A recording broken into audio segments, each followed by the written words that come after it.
All right, double movie review time. Let's get started. Wait, you smell that? Ah, there it is. Could one of these be in either of these movies' near futures? Let's find out. What is up, everybody? Random Man here. I hope everyone out there is continuing to stay safe and be well during this unpredictable time, as I am here bringing you my review for not just one, but two movies. Yes, I have recently watched two recent releases in theaters where they are only currently available, and I will begin with my review for The French Dispatch. Now, the plot of this anthology film basically follows three different storylines of the French Foreign Bureau of the fictional Liberty, Kansas Evening Sun newspaper in its creation of its final issue. Going into this movie, it was one of my most anticipated movies of 2020 before, of course, it and many other films from last year were subsequently delayed, but now we have finally received it, and it inevitably became one of my most anticipated films of 2021 for two words and two words mainly: Wes Anderson. This is the latest feature of his that he has written, produced, and directed, and he has become one of my favorite filmmakers working right now. He is an undeniable auteur, as whenever you see a film made by him, even if you don't see his name in front of it, you just know a Wes Anderson movie when you see one. I was personally acquainted with Wes Anderson with his 2009 film adaptation of Fantastic Mr. Fox. And then afterward, within the past decade, he would go on to make films such as 2012's Moonrise Kingdom, which is my personal favorite film of his. And then afterward, a couple years later, he would do The Grand Budapest Hotel, another film of his that I love. And then a few years ago, he would do his second animated feature, 2018's Isle of Dogs, which I personally love as well, more than I think a lot of other fans of Wes Anderson do. So there's that. And now we have The French Dispatch, which is his first live action feature since 2014's The Grand Budapest Hotel. Now, usually I begin with the cast and their performances when reviewing a narrative feature like this. But because it is structured as an anthology film and there's an enormous ensemble of players here, I'm actually going to go one by one through the various segments of The French Dispatch and touch on the performances within them and all other aspects that there is to talk about with this movie. The first main player that we meet is the editor of the fictional French Dispatch newspaper, played by Bill Murray, who dies when the movie begins, and his wishes after his death include the production of the newspaper to be ceased altogether following a farewell issue and an obituary being published. Murray is Bill Murray in this movie, even in his limited screen time, and he's a regular of Wes Anderson's players throughout his filmography. I mean, that's one of the hallmarks of Wes Anderson's films, in getting such big names for these kinds of films that he does, which are not very big in scale, but they are certainly big on imagination. And then from then on out, with this movie, we get a small piece involving the cyclist reporter, played by Owen Wilson, another regular of Wes Anderson, who I thought was outstanding in his brief screen time here. And then we get three main storylines, followed by an epilogue at the end of the movie. And with the first main storyline, we have the concrete masterpiece, which follows a convicted felon, played by Benicio del Toro, who, while serving a life sentence in prison, is able to paint a bunch of art pieces that catch the interest of an art dealer played by Adrian Brody. All across this segment, Brody's art dealer is trying to get Del Toro to paint more and more pieces, even though he's being very stubborn about it. Also, we dive into the mental capacity of this felon character in him being disturbed, him having murdered two people and ended up in prison in the first place, and also his relationship with his prison guard Muse. So with all of that, I think this is easily my favorite of the three segments in this movie. Del Toro is a newcomer to Wes Anderson's filmography, and I think he fits right in here with this character that he plays. It also features a lot of the hallmarks of Wes Anderson's style of filmmaking that, of course, fans of his, like myself, do latch onto. He's known for his dry and deadpan sense of humor, while also being very wondrous and witty with how he approaches his visual style and overall mode of telling stories here. Which I guess brings me into talking about the technical elements of this film for not just this segment, but also the rest of the movie as a whole.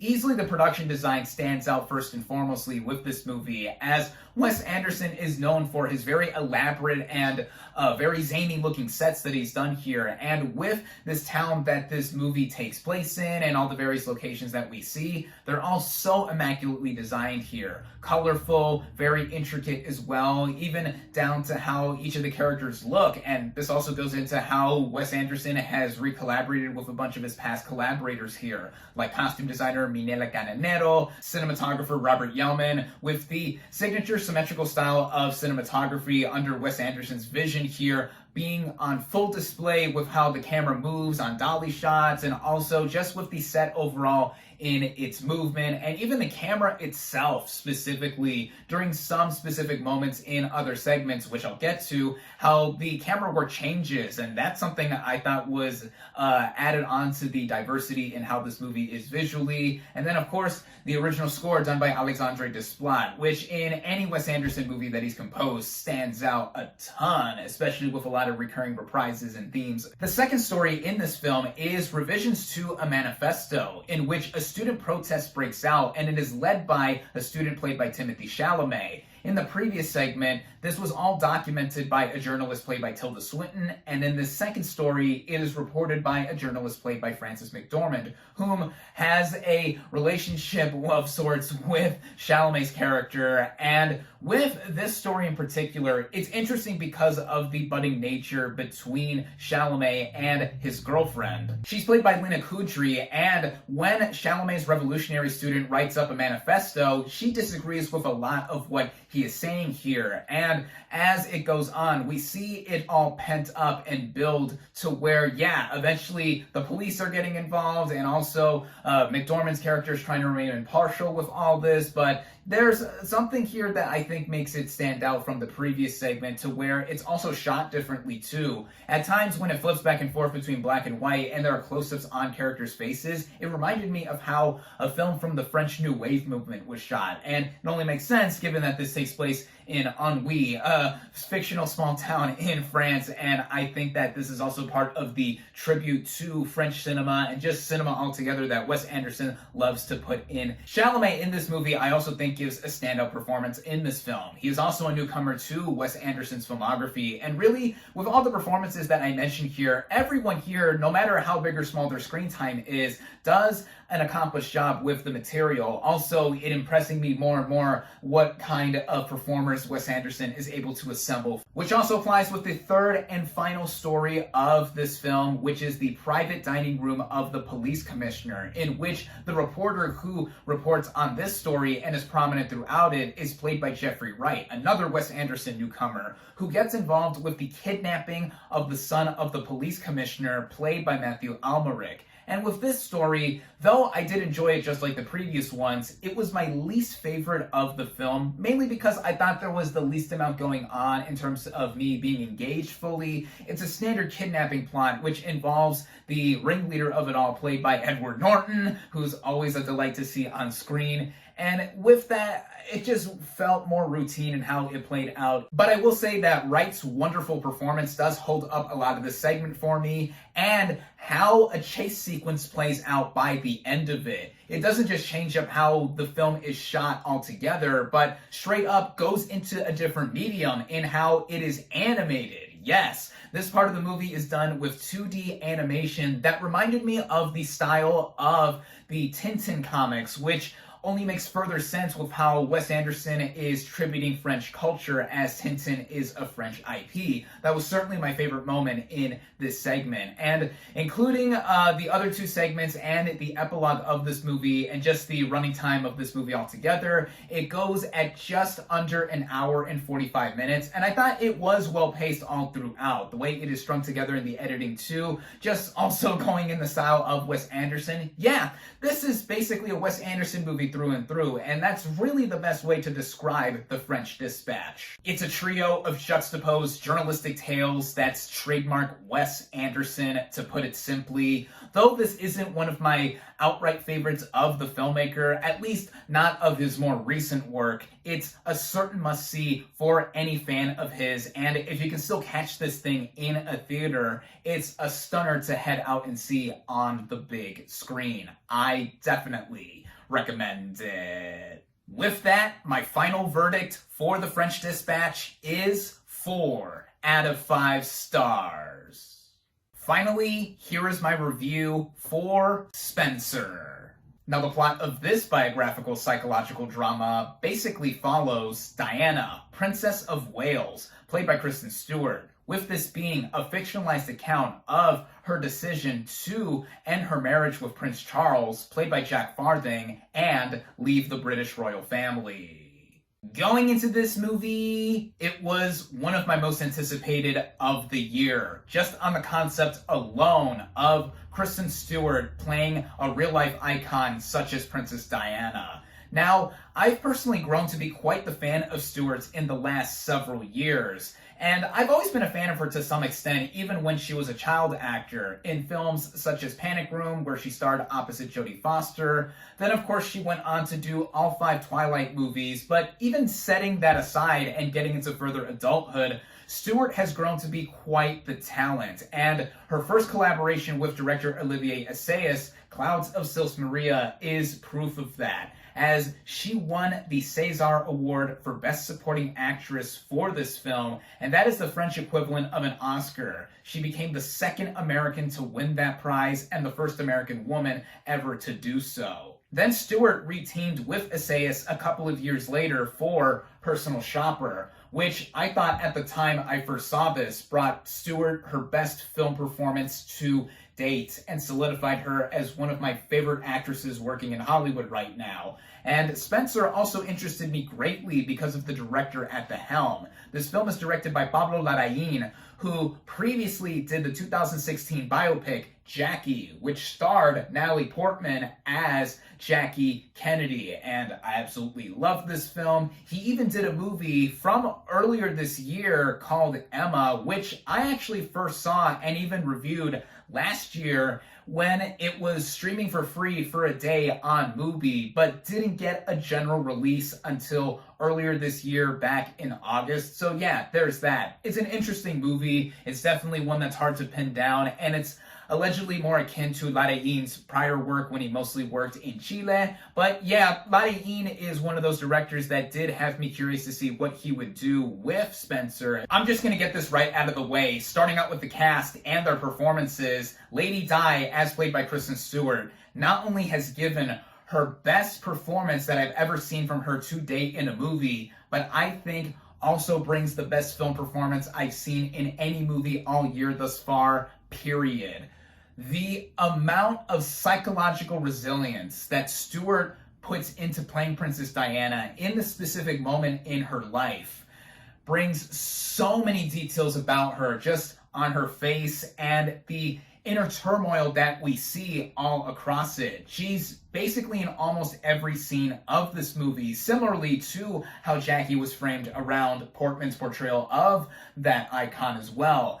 And I think with Stewart and everything that this movie had to do around her, she is this movie, and every time she is on screen, we feel the absolute pain and conflict. All of that in which she is going through across it just has us feel the brunt of all of what is placed in front of her. And that leads me into mentioning the writing at this point of this movie, which was done by Stephen Knight. And what he has done is take a snippet of this pivotal moment in Diana's life and put it all across this film structurally. It takes place over the course of 3 consecutive days in December 1991 across the Christmas holidays, Christmas Eve, Christmas Day, and Boxing Day. And as the movie opens, one would be forgiven to think that they would have walked into or are watching the wrong movie, because though it does begin at one of the residences of the royal family, it looks like it's shot like a military drama with all of this stuff and high security detail being brought in to this residence to prepare for the holidays. And everyone is arriving except for Diana, who chose to drive herself alone to this place for the holidays. And when we are also first introduced to this movie, we are also introduced to a bunch of the other main supporting players. There's Timothy Spall, who plays a major in charge of looking after the whole place, and specifically Diana, as this adds on to how Diana feels like she's being watched all the time, and that is true in how this movie portrays all of that. And Spall, I think, adds for a creepy presence. It's also clear that he's trying to do his job, much to the annoyance of Diana either way. There's also Sean Harris as the royal head chef of this residence, and he is confided in by Diana at one point in the movie. I thought he was great as well. Sally Hawkins, who's also one of my absolute favorite actresses working in Hollywood today, plays the royal dresser to Diana, and Diana confides in her a lot across this movie too. And there's this one specific moment involving the both of them that brings for probably my favorite moment in this movie. And finally, there's also Jack Farthing as Prince Charles, the husband to Diana at the time, who, like with what Spall's character is trying to emphasize across the movie, is trying to uphold the royal standards and duties that one must carry out even while being home for the holidays. And again, it gets on Diana's nerves and further makes her stressed out. And there's even this one moment in the movie where Charles is commenting on a specific outfit that was not supposed to be worn by Diana at the time they went to church and was supposed to be for later.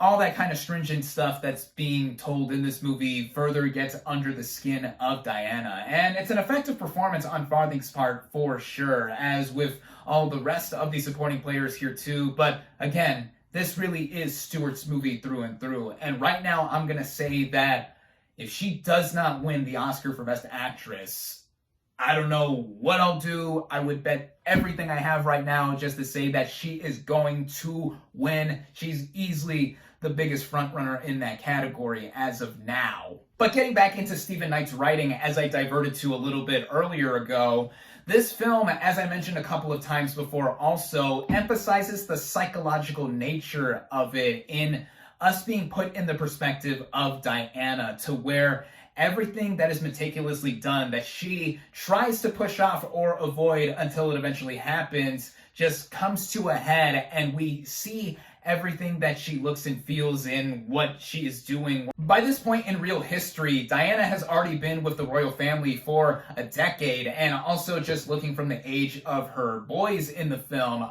Prince William and Prince Harry. I liked the two child actors that played her sons. Yeah, the moments between them and Diana that are sprinkled across this movie are some of my favorites as well. But then with the more darker aspects of this movie that it tries to tackle with Diana's psyche, it's emphasized across the film to an intrusive but also effective extent in what we are seeing from her, and also what we are fantastically seeing from her. I both mean fantastically in how Stewart's performance is literally fantastic, and also in the fantastical sense of how this movie does have a lot of elements that go for magical realism of sorts. I mean, the movie makes itself immediately clear in how it is dubbed as a fable from a true tragedy. So yeah, that right there says that it's a work of historical fiction, though even with the creative liberties that are done here, it's done in service of how the movie is done overall on a filmmaking stance. As I've already praised the nuanced writing by Stephen Knight, but now with the directing by Pablo Larraín, there are a lot of instant comparisons I would make to his 2016 film Jackie, and how that movie showed a lot of the pain that Jackie O was going through after the assassination of her husband, President JFK, and the fallout afterward. And then here with Spencer, of course, Diana, in just getting to the breaking point inside of herself and not wanting to be married to Charles anymore and not wanting to be with the royal family anymore. There's just this overall sense of longing for her to wanting to be happy again. And it goes into a subplot where Diana wants to go back to her childhood home that she grew up in, which is located not that far from where she is staying with the rest of the royals, though it is boarded up. And it further connects to the magical realism that this movie has on a fantastical scale, where there are parallels between her and another British royal, Anne Boleyn, which some could say is on the nose for what the movie is trying to say, though it's in service to the dutiful direction by Pablo Larraín. Which brings me into talking about some of the technical elements here, beginning with the cinematography by Claire Mathin, who previously shot Portrait of a Lady on Fire, which I think is an absolute gorgeous masterpiece just visually alone. And here what she does with Spencer is bring out a lot of washed out colors with its overall palette, and with a grainy filmic look as well, almost as if we're watching a home movie, though one, of course, looking like it has better quality than what was able to be shot 30 years ago. And just the overall look of the movie, too, emphasizes how very sucked out Diana feels with her being in this environment, and also all other catching moments here with the production design, the way the big mansion that the royals are staying in looks so immaculate, and surprisingly, it was actually shot in Germany. The costume design also deserves a big shout out with all of the lavish dresses and outfits that Diana wears across the movie. I mean, Stewart herself is a stunning individual, and the sadness that she imposes on the character in contrast to all the elegance around her. It further goes into more thematic elements that this movie expresses, and more expression from this movie also comes from the original score by Johnny Greenwood. A lot of people, like myself, know him from Radiohead, but in recent memory, and also aside from his work with that band, he has become a very notable film composer, having frequently collaborated with the likes of Paul Thomas Anderson, and here his score should also get some awards attention because it reminded me a lot of what Mika Levy did with her score for Jackie, having a lot of dark, screeching strings across it. Greenwood does a lot of that across this movie here too, but what makes this score stand out and unique is how it at times transitions from that opulent orchestral feel to being upbeat or up-tempo in a jazzy nature, and it goes in the moments where Diana is feeling the most stressed out or out of the entire situation that she is in, and just the contrast of that all together is further put into how this movie is overall in being a fantastical and masterful biopic. Running at just under 2 hours in length, the way it is overall paced, edited, and strung together, I never felt it hitch up or lag at any moment, as this is no standard or typical costume drama or anything like that. And to my knowledge, from what other people have said with this movie, this isn't like The Crown, with the most recent season of that show focusing a lot on the relationship between Prince Charles and Princess Diana. And I've not seen any of that show, but I would like to one day. And just looking at Spencer on its own, with its merits, it's a film that showcases a lot of what can be done with a central performance taking a huge charge at it all, but even with everything else supplementing it in total, it's what I'd like to see more of be done with the biopic genre. Of course, there are going to be those out there that are bigger history nuts than myself that are gonna be angry at how factually inaccurate this movie is, which again, this movie sets out to say right away is not what actually happened at all. I mean, the final moments of this movie I don't think happened for sure, and it's more representative of just how this movie is thematically, as I've mentioned across this review, and I knew what I was in for while watching this movie. With me loving Spencer, this is one of my favorite movies of the year thus far. I highly recommend it. With that, my final verdict for Spencer is 4.5 out of 5 stars.